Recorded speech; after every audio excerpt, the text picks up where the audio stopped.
उड़ीसा राज्य के भुवनेश्वर इलाके में थाना भरतपुर में एक महिला वकील के साथ मारपीट और अपशब्द व गलत व्यवहार का मामला सामने आया है। पीड़िता महिला का आरोप है कि उसके मंगेतर के साथ भी मारपीट की गई थी। इस घटना को लेकर पूरे देश में रोष व्याप्त है। इसी कड़ी में पूर्वी दिल्ली के कड़गड़डुमा कोर्ट के बार काउंसिलिंग के महिला अधिवक्ता और पुरुष अधिवक्ताओं ने हाथों में तख्ती लिखे स्लोगन लेकर उड़ीसा पुलिस के खिलाफ नारेबाजी भी की और पीड़िता को इंसाफ की मांग दिलाने के लिए अपना रोष भी जाहिर किया।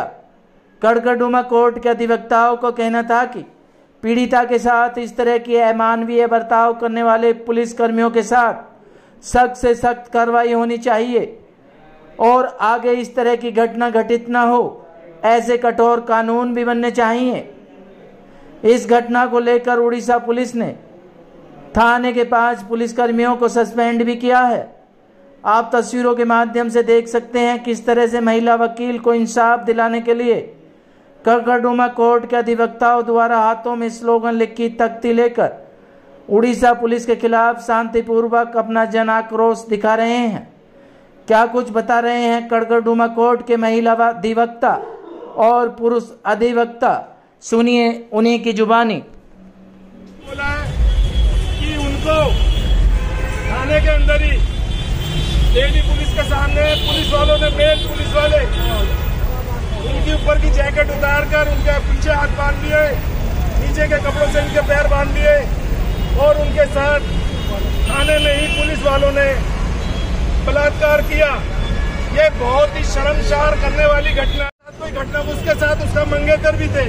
अब अगर कोई लेडी पुलिस वहां अंदर मिलती है और कोई भी वुमेन रात को किसी भी समय थाने में जाती है और वो थाने में अपनी शिकायत दर्ज करने के बजाय खुद हादसे का शिकार होती है, तो कहां पर जाएंगे? तो ये कितना बुरा माहौल है। ये मानवता को शर्मसार करने वाली घटना है। ऐसे पुलिस वाले पूरे डिपार्टमेंट को भी शर्मिंदा करते हैं। हम अपने वकील साथी के साथ खड़े हैं और उनको न्याय दिलवाने के लिए आज हमने कड़गड़डुमा कोर्ट में सभी वकीलों ने मिल करके ये प्रोटेस्ट मार्च अपने वकील साथी के समर्थन में निकाला है। सभी लोग यहाँ पर आए हैं और हम उनका समर्थन करते हैं। सब पीछे पुलिस वालों को फांसी दो। Orissa police, Orissa police, Orissa police, We want justice, we want justice, we want justice, we want justice, we want justice, Orissa police, Orissa police, we want justice, we want justice, Orissa police, फांसी दो, फांसी दो, फांसी दो। एक मिनट, जब रक्षक भक्षक बनेगा, हमारी एक एडवोकेट जो जानना चाहेंगे सर आप। मैं राजेंद्र पाल एडवोकेट, कड़गड़डुमा कोर्ट। मेरे साथी एडवोकेट, साथ में विद्या सेवदा एडवोकेट जी, अनीता ढींगरा जी और सभी लोग यहाँ पर आए हैं। सभी साथी, सभी बहनें। जो बलात्कार का मामला उड़ीसा में भुवनेश्वर के अंदर भरतपुर थाने में हुआ है, हम उसकी घोर निंदा करते हैं और ये घटना मानवता को शर्मसार करने वाली घटना है, इंसानियत को शर्मसार करने वाली घटना है।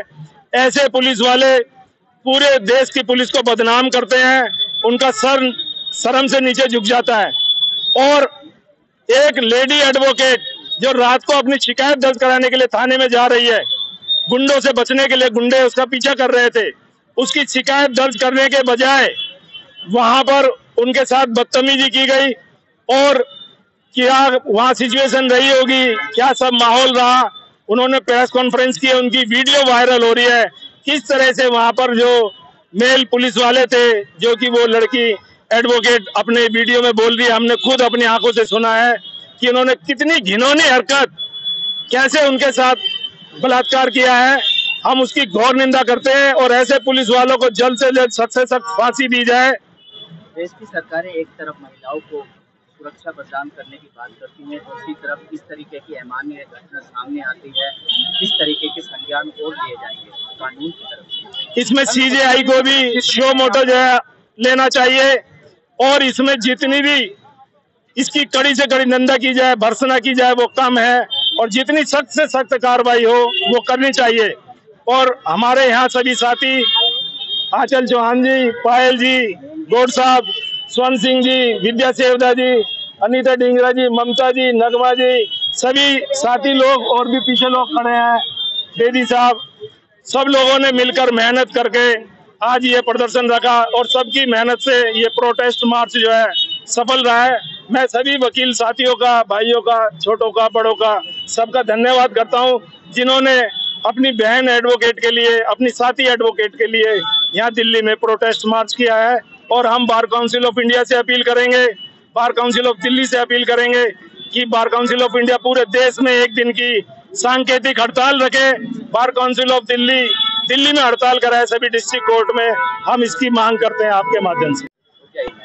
जानना चाहेंगे मैम? जी हाँ जी, मैं एडवोकेट अनीता डिंगरा यहाँ शारदा बार से मेंबर हूँ और इस बार सेक्रेटरी पोस्ट के लिए भी कंटेस्ट कर रही हूँ। रीजन इसका यही है कि महिलाओं की आवाज हम हायर अथॉरिटीज तक पहुंचा सके, क्योंकि हमारे पास चैनल ना होने की वजह से, डायरेक्ट लिंक ना होने की वजह से हमारी जो डिमांड्स हैं, हमारी वॉइस है, वो वहां तक नहीं पहुंच पाती। उसी का ये रीजन है कि आज हमारे साथ के लेडी अधिवक्ताएं जो हैं, लेडी मेंबर्स हैं, वो आज भी इतने क्राइसिस को फेस कर रही हैं। आज भी जो इश्यूज होते हैं वो यहीं तक दब के रह जाते हैं और जहां पर हमें बात रखनी है वहां तक नहीं जा पाती है। आज का जो इंसिडेंट जिसके लिए हमने ये प्रोटेस्ट कॉल किया, उसका रीजन भी यही है कि हम लोग सब यूनाइटेड होकर किसी भी डिमांड को नहीं रख पा रहे हैं। आज हमें नीड है कि हम सब एक होकर इस वॉइस को सेंट्रल गवर्नमेंट तक पहुंचाएं। आज तक एडवोकेट प्रोटेक्शन एक्ट हमारा इम्प्लीमेंट नहीं हो रहा है प्रॉपर नेशनली। सबसे बड़ा रीजन है एडवोकेट को अपनी वॉइस रेज करने के लिए सिंगल हैंड जाके पुलिस स्टेशन में कॉल करना पड़ता है। उसके लिए कोई प्रोविजन अभी तक सेट नहीं किया गया है कि एक एडवोकेट बिना पुलिस स्टेशन जाए भी अपनी कंप्लेंट डायरेक्ट लॉन्च कर सके, ताकि उसको वहां का एटमॉस्फेयर फेस ना करना पड़े। अगर एटमॉस्फेयर है भी तो उनके ऊपर वो प्रेशर होना चाहिए कि वो बिहेव जो करते हैं लेडी एडवोकेट के साथ, क्या एक नॉर्मल पर्सन भी जो आता है वो भी क्या फेस करेगा अगर एक फीमेल एडवोकेट को अपनी कंप्लेंट नहीं प्रॉपर दे पा रही है, उसके साथ जो मिसकंडक्ट, मिसबिहेव हो रहा है, उसके लिए कोई आज तक अभी इतना टाइम होने के बाद भी वो डायरेक्ट वीडियोस वायरल हो रही हैं, उसके बाद भी कोई भी स्ट्रिक्ट एक्शन कहीं से किसी भी अथॉरिटी से नहीं लिया गया है। हम इसमें सिंपल सी कह रहे हैं कि इसमें इन्वेस्टिगेशन, प्रॉपर इन्वेस्टिगेशन, हमें सीबीआई इंक्वायरी भी चाहिए और हम चाहेंगे हमारे सीजीआई से कि वो हमारी प्रोटेक्शन के लिए आगे आए, सुओ मोटो लेके इस पे एक संज्ञान लेके इसके ऊपर कार्रवाई करे। Thank you. जो एक महिला के ऊपर घटना घटी है, सरकार कहती है महिलाओं को पूरी सुरक्षा है, कहीं न कहीं व्यवस्था में भी लगे बहुत ज्यादा है। जो चीजें इम्प्लीमेंट होनी चाहिए वो रास्ते में ही अटक के रह जाती हैं। जो प्लानिंग्स होती हैं, जो हमें प्रॉपर करने के लिए सब सिस्टम सेट करना है, वो सिर्फ किताबों में रह जाता है, लेकिन जमीन धरातल पर वो आ ही नहीं पाता है। धरातल और ऊपर की कमी, जो बीच के गैप है, उस खाई को भरने के लिए हमें खुद आगे आना पड़ेगा, क्योंकि हम सिस्टम का पार्ट है और सिस्टम का पार्ट बन के इस चीज को सॉल्व करेंगे। महिलाओं की दुश्मन होती है। बहुत शर्मिंदगी हो रही है उस लेडी कांस्टेबल पे मुझे, जो उस दिन पुलिस स्टेशन में थी और उनके होते हुए एक महिला के साथ ऐसा हुआ। अगर हम लोग सभी सिविलियंस के लिए खड़े होते हैं, लेडीज के लिए भी, जेंट्स के लिए भी, हम एक महिला का दर्द समझ के कोर्ट को उसको रिप्रेजेंट करते हैं, उसको हक दिलाने की बात करते हैं, और एक वो लेडी कांस्टेबल थी जिसने एक महिला के साथ वहां पर इतना गंदा भद्र व्यवहार करवाने में साथ दिया। शर्म आती है। हमारी भारतीय नारी बहुत आगे बढ़ने की बात करती है, लेकिन इस तरह की चीजें भी हमारी ही भारतीय नारी करती है, तो सोच के भी शर्मिंदगी महसूस होती है। ऐसा नहीं होना चाहिए। हम जब महिलाओं को बढ़ाने की बात करते हैं तो उसकी जिम्मेवारी सिर्फ पुरुषों पे नहीं रह जाती, हम महिलाओं पे भी होती है। आप देखिए ना, जब किसी पुरुष के साथ कुछ होता है तो 10 जने 50 जने कैसे एकदम से निकल के आ जाते हैं कि हम अपने साथी के साथ हैं, हम अपने भाई के साथ हैं। तो महिलाएं ऐसी क्यों नहीं है? हम तो उल्टा साथ दे रहे हैं कि आप करिए इनके साथ। तो हमें शर्मिंदगी आ रही है इस बात पे कि एक लेडी होके उसने ऐसा किया और एडवोकेट के साथ ऐसा हुआ। ये सोच के तो बहुत ही बड़ी पीड़ा हो रही है कि एक लेमैन को अगर होता है तो समझ में आता है कि एक लेमैन के साथ कर देते हो आप। मतलब थाने जैसी जगह जहां हम सिक्योरिटी के लिए जा रहे हैं, जहां हम अपने बचाव के लिए जा रहे हैं, वहां पर इस तरह की चीजें हो रही हैं कि आप एक कांस्टेबल के साथ मिलके, वो भी लेडी कांस्टेबल के साथ मिलके जो कि साथी है इसमें, और फिर एक रेप कर रहे हो। शर्मिंदगी आती है, बहुत शर्मिंदगी आती है। सरकार को कुछ ना कुछ करना चाहिए इस तरह की चीजों पे। बिल्कुल बिल्कुल सुरक्षित नहीं है थाने। अभी तक यही सुनते थे कि जेंट्स लॉयर्स जाते थे, हमारे दिल्ली के थानों में भी तो उनके साथ मार पिटाई होती थी। थी, बदतमीजियां होती थी, मिसबिहेव होता था। लेकिन अब ये बिल्कुल अजीबोगरीब घटना है कि थाने में रेप कंडक्ट हो गया। इसको तो बिल्कुल सोचा ही नहीं जा सकता कि ऐसा भी हो सकता है। कहाँ है वो सीसीटीवी फुटेज जो थानों में लगी हुई है? कहाँ है ये गवर्नमेंट, कहाँ सोई हुई है जो कहती है महिला को बढ़ाओ, महिला को पढ़ाओ, विकास, सबका विकास? कहाँ है विकास? एक लेडी एडवोकेट के साथ थाने में रेप हो रहा है, ये विकास है आपका? मैं आंचल एडवोकेट। मैम, आप एक महिला हैं हाँ और जी। एक महिला कर्मी के साथ इस तरीके का अमानवीय घटना घटित हुई। हाँ जी, मैं आंचल एडवोकेट और करकरडूमा कोर्ट में प्रैक्टिस कर रही हूँ। जैसा कि यहाँ हम जो प्रोटेस्ट कर रहे हैं, इस प्रोटेस्ट करने का एक रीजन यही रहा है कि जो थाने में, भरतपुर थाने के अंदर में जो भी हमारी अधिवक्ता साथी के साथ, हमारी महिला बहन के साथ में जो भी ये बलात्कार किया गया है, सबसे पहली चीज ये बहुत ही गलत है। बहुत ही इस तरीके से अगर हम मान भी नहीं सकते, हम सेफ नहीं है। अगर हम रोड पे चल रहे हैं, हम उस पे तो सेफ है ही नहीं, हम थाने में जा रहे हैं, वहाँ भी सेफ नहीं है। पुलिस जो होती है वो पुलिस होती है न्याय दिलाने के लिए, कोर्ट में वकील भी होते हैं न्याय दिलाने के लिए। एक वकील है, वकील लोगों को न्याय दिलाती है, वो अपने न्याय के लिए आज यहाँ पे एक प्रोटेस्ट करा रही है। तो इससे हमें बहुत दुख हो रहा है कि हमारी वकील बहन के साथ में अगर इस तरीके से किया गया है। हम सरकार से यही डिमांड करेंगे कि यहाँ पे जब तक हमें इस न्याय को नहीं दिया जाएगा, हम इस प्रोटेस्ट को लगातार रूप से करते रहेंगे। सर, के साथ जो बलात्कार हुआ है बहुत ही गलत हुआ है और इसकी मैं सरकार से मांग करता हूं कि इसमें सख्त से सख्त कानूनी कार्रवाई की जाए और फांसी हो। ऐसे दरिंदों को फांसी होनी चाहिए तुरंत। अगर ऐसे अपराधों में अगर तुरंत फांसी होगी ना, तो समाज को, सोसाइटी को एक मैसेज जाएगा, देखो इसमें जल्दी कार्रवाई हो रही है।